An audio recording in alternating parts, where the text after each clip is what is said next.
에이, 우리 회사는 괜찮겠지? 혹시 이렇게 생각하고 계신가요? 안타깝지만요. 사이버 공격을 100% 완벽하게 막는다는 건 사실상 불가능합니다. 하지만 중요한 건 이거예요.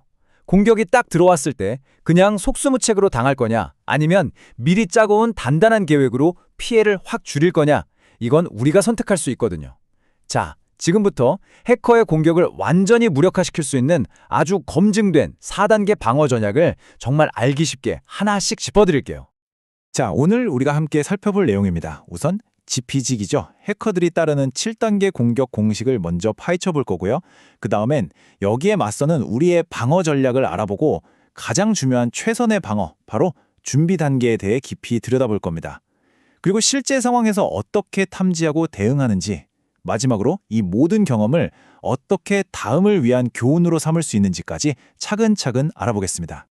흔히 영화 보면 해커들이 막 즉흥적으로 키보드를 두드려서 시스템을 무너뜨리잖아요. 현실은 전혀 다릅니다.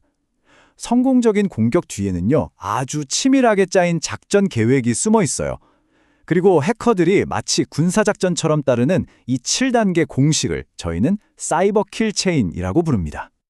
이름이 좀 무섭죠? 킬체인. 말 그대로 죽음의 사슬이에요. 공격이 마치 7개의 고리가 줄줄이 연결된 쇠사슬 같다는 뜻인데요. 이게 왜 중요하냐고요? 생각해보세요. 우리가 이 7개 고리 중에서 딱 하나만, 단 하나만 끊어버리면 어떻게 될까요? 그렇죠. 해커의 공격 전체가 그냥 와르르 무너져 버리는 겁니다. 바로 이게 핵심이에요. 자, 그럼 해커의 입장에서 한번 따라가 볼까요? 1단계, 먼저 SNS 같은 걸로 목표를 정찰하고 정보를 싹 모읍니다. 2단계, 그 정보를 바탕으로 딱 맞는 맞춤형 악성 코드를 만들어요. 3단계, 그럴듯한 피싱 이메일 같은 걸로 악성 코드를 보내죠. 우리가 무심코 파일을 열면 바로 4단계, 악성 코드가 실행되고요.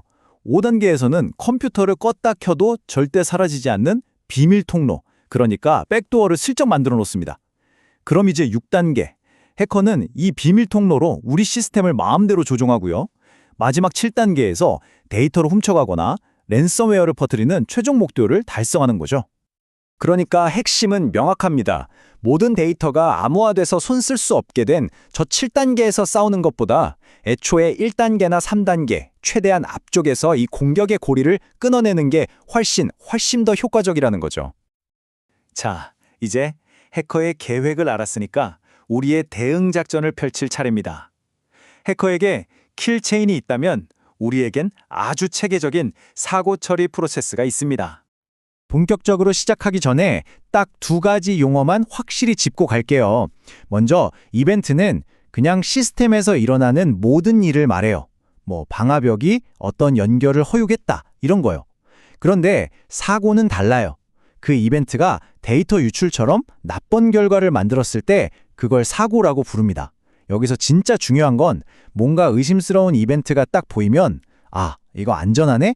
라고 증명되기 전까지는 무조건 잠재적인 사고로 보고 대응해야 한다는 점이에요. 이게 바로 우리 방어 전략의 심장, 사고 처리입니다.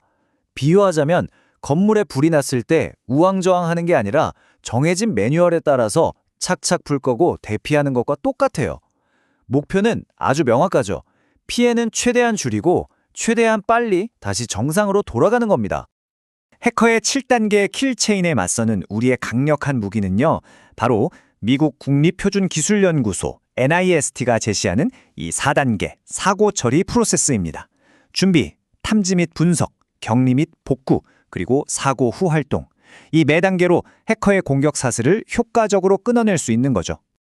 이제 각 단계를 하나씩 살펴볼 텐데요. 그중에서도 단연 가장 중요한 첫 번째 단계, 바로 준비입니다. 이런 말이 있죠. 사이버 전쟁의 승패는 사실 싸움이 시작되기도 전에 이미 결정된다고요. 네, 바로 이 문장이 모든 걸 말해줍니다. 사고가 빵 터지고 나서 허둥지둥 내리는 결정이 아니라 사전에 얼마나 철저하게 계획을 세워뒀는지가 피해 규모를 좌우한다는 뜻입니다. 모든 준비는 사람과 계획에서부터 시작돼요.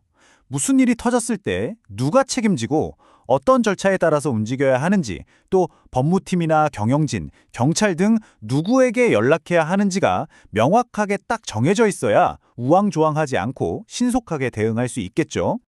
다음은 도구입니다. 개인적으로 저는 점프백이라는 개념이 참 멋지다고 생각하는데요. 말 그대로 사이버 응급 상황을 위한 구급 상자 같은 거예요. 필요한 모든 장비와 도구를 미리 가방 하나에 다 챙겨뒀다가 사고가 터지면 그냥 이 가방 하나 딱 들고 현장에 바로 투입되는 거죠. 정말 신속하겠죠? 마지막으로 기술적인 준비, 바로 시스템을 단단하게 만드는 하드닝 과정입니다. 예를 들어서 요즘 필수인 다단계 인증을 걸고 네트워크를 잘게 쪼개서 한 곳이 뚫려도 다른 곳은 안전하게 지키는 거죠. 이게 바로 외부의 공격을 막기 위해 튼튼한 성벽을 미리 쌓아두는 것과 같습니다. 자, 이렇게 철저한 준비가 끝났다고 가정해 봅시다. 그럼 이제 실제 공격이 진행될 때 우리가 어떻게 움직여야 하는지 바로 대응의 실행 단계로 한번 넘어가 볼게요. 이 단계는요, 마치 탐정이 사건 현장에서 단서를 찾는 것과 아주 비슷해요. 시스템에 남은 기록이나 보안 장비의 경고 메시지 같은 이 흩어져 있는 단서 조각들을 하나하나 모아서 대체 무슨 일이, 어떻게, 언제 일어난 거지? 이 질문에 대한 답을 찾아가는 과정입니다. 이 표를 보시면 바로 이해가 되실 거예요. 조사관들은 바로 이렇게 타임라인을 만듭니다. 오후 1시 31분에 SQL 서버에서 해킹 도구가 발견됐고 4분 뒤인 1시 35분에는 그 서버가 외부에 이상한 IP 주소랑 통신을 시작했구나. 이런 식으로 시간 순서대로 사건을 쫙 재구성하면서 공격자의 발자국을 하나씩 따라가는 거죠. 원인 파악이 끝났다면 이제 즉시 행동에 들어가야 합니다. 먼저 감염된 시스템의 인터넷선부터 뽑아서 바이러스가 더 퍼지는 걸 막고요. 이게 격리입니다. 시스템 곳곳에 숨어있는 악성 코드를 뿌리째 뽑아냅니다. 제거죠.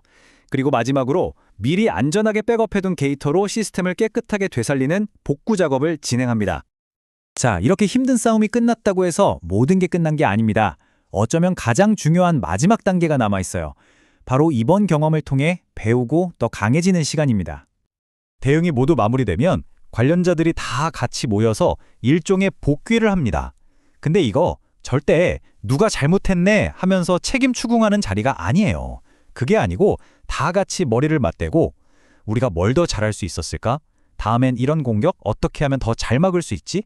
이걸 고민하는 거죠. 우리 방어벽이나 정책, 기술에 혹시 구멍은 없었는지 그걸 찾아서 메우는 정말 미래를 위한 귀중한 시간입니다. 맞습니다. 이 과정을 거쳐야만 조직은 똑같은 실수를 반복하지 않게 돼요. 고통스러웠던 사고 경험이 그냥 아픈 기억으로 끝나는 게 아니라 우리 모두를 한 단계 더 성장시키는 귀중한 자산이 되는 바로 그 순간이죠. 오늘 우리가 함께 살펴본 이 모든 과정은 결국 이 질문 하나로 이어집니다. 공격은요, 반드시 또 올 겁니다. 과연 우리 그리고 여러분의 조직은 다음 공격을 막아낼 준비가 정말 되어 있을까요? 우리 고객들의 소중한 정보, 함께 일하는 동료들의 데이터를 지키는 일은요, 단순히 기술 담당자만의 업무가 아닙니다. 바로 우리 모두에게 주어진 아주 중요한 윤리적인 책임이라는 점을 꼭 기억해 주셨으면 합니다. 네, 결국 보안은 우리 모두의 책임입니다. 오늘 제가 준비한 내용은 여기까지인데요. 이 설명이 여러분과 여러분의 조직을 조금이라도 더 안전하게 만드는 데 도움이 되었다면 좋아요와 구독으로 응원 부탁드립니다. 여러분의 그 응원 하나하나가 저희가 계속해서 유용한 지식을 나누는데 정말 큰 힘이 되거든요. 감사합니다.